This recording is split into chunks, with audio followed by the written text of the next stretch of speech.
Kodim 0110 Aceh Barat Daya Provinsi Aceh, secara resmi membuka program TNI Manunggal Membangun Desa atau TMMD ke-114 reguler tahun 2022.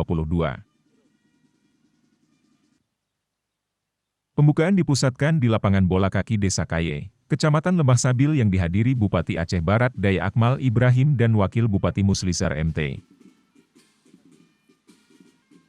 Dandim 0110 Aceh Barat Daya, Letkol Infantri Rokic Haryadi mengatakan, selama ini petani di kawasan tersebut kesulitan membawa pulang hasil panen lantaran kendaraan roda 2 maupun roda 4 tak bisa melintas karena kondisi jalan yang tidak memadai.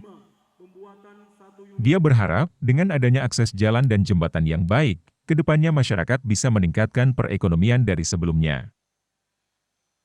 Jalan ini merupakan jalan tembus antara Desa Kaye Aceh dengan Desa Sukadamel.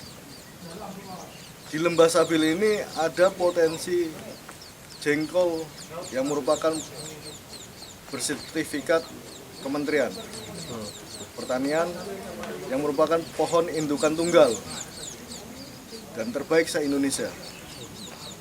Makanya kebun-kebun yang ada di sekitar desa ini diperlukan untuk mobilisasi pengangkutan.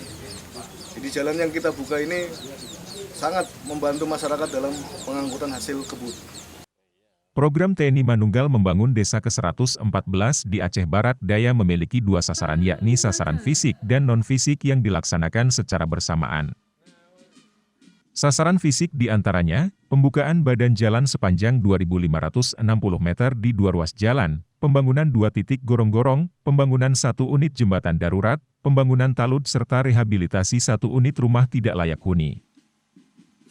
Sementara sasaran non-fisik antara lain penyuluhan wawasan kebangsaan, penyuluhan petani, pelayanan keluarga berencana, penyuluhan narkoba, penyuluhan Kamtipmas dan sosialisasi pencegahan COVID-19. Dari Aceh Barat Daya, Faizi Woilah melaporkan.